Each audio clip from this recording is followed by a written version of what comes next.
शेतकरी मित्रांनो नमस्कार. मी निखिल चव्हाण परत आपल्या ॲग्रिकॉस फार्मर या यूट्यूब चॅनलमध्ये स्वागत करतो.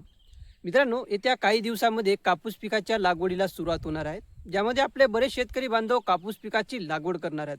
आता ही लागवड करत असताना आपण नेमक्या कोणत्या वाणाची निवड करावी, जेणेकरून यावर्षी आपल्याला कापसाचं चांगल्या पद्धतीने उत्पादन मिळेल, हेच आज आपण या व्हिडिओच्या माध्यमातून पाहणार आहोत. त्यामुळे आपण जर यावर्षी कापसाची लागवड करणार असाल तर हा व्हिडिओ शेवटपर्यंत नक्की पहा आणि चॅनलवर जर नवीन असाल तर चॅनलला सबस्क्राईब करा. तर मित्रांनो, पहिलं वाण जे की मागच्या 1-2 वर्षामध्ये प्रचलित झालेलं आहे आणि जे अतिघन लागवड पद्धतीसाठी उपयुक्त आहेत, ते म्हणजे राशी कंपनीचं स्विफ्ट. आता हे जे काही स्विफ्ट वाण आहे तर हे हलकी ते मध्यम जमिनीसाठी शिफारस करण्यात आलेलं वाण आहेत. सोबतच आपण जर अतिघन पद्धतीने कापसाची लागवड करणार असाल, म्हणजे आपण जर त्या ठिकाणी 3x1 किंवा 3x अर्धा फूट किंवा 2.5x1 फूट या पद्धतीने जर कापसाची लागवड करणार असाल तर त्या ठिकाणी हा वाण उपयुक्त आहे. कारण या वाणामध्ये आपल्याला गळफांदीचं प्रमाण हे खूप कमी पाहायला मिळतो.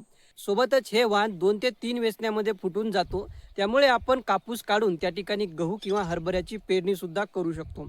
याबरोबरच राशीचंच एक 659 नावाचं वाण आहे, ज्याची लागवड शेतकरी अनेक वर्षापासून करत आहेत. कारण हा एक टपोऱ्या बोंडाचं वाण आहे, ज्याचं उत्पादन सुद्धा चांगलं आहे.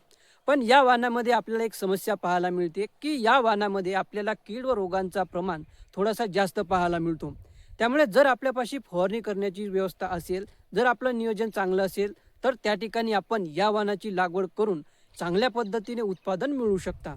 याचबरोबर प्रभात सीडची एक सुपर कॉट म्हणून सुद्धा एक व्हरायटी आहे, ज्याची लागवड सुद्धा भरपूर शेतकऱ्यांनी मागच्या वर्षी केली होती.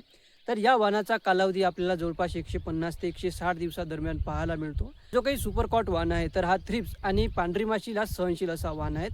याचं बोंडाचं वजन आपल्याला 5.5 ते 6 ग्रामपर्यंत त्या ठिकाणी पाहायला मिळतो. त्यानंतर तुलसी सीडची कबड्डी म्हणून सुद्धा एक व्हरायटी आहे, ज्याची लागवड सुद्धा आपण त्या ठिकाणी करू शकता. त्याचा कालावधी आपल्याला 150 ते 160 दिवसादरम्यान त्या ठिकाणी पाहायला मिळतो. याबरोबरच US ॲग्री सीडची 7067 आणि 4708 नावाचे 2 वाण आहेत.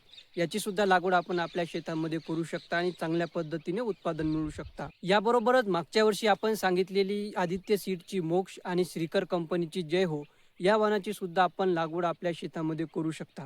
आता या व्यतिरिक्त इतर वाण जे आपल्या भागामध्ये जास्त चालतात, ज्याला आपल्या बाजूच्या शेतकऱ्यांना चांगला अनुभव आलेला आहे, त्या वाणाची सुद्धा आपण त्या ठिकाणी लागवड करू शकता. तर या व्हिडिओमध्ये एवढंच. मागच्या वर्षी आपल्या भागात कोणत्या वाणाचं उत्पादन आपल्याला चांगलं मिळालं ते खाली कमेंटमध्ये नक्की सांगा. त्याचबरोबर यावर्षी आपण कोणत्या वाणाची निवड करणार आहेत हे सुद्धा खाली कमेंटमध्ये नक्की सांगा. हा व्हिडिओ आवडला असेल तर व्हिडिओला लाईक करा, नवीन असाल तर चॅनलला सबस्क्राईब करा, जेणेकरून असे व्हिडिओज आपल्याला पाहायला मिळतील. धन्यवाद.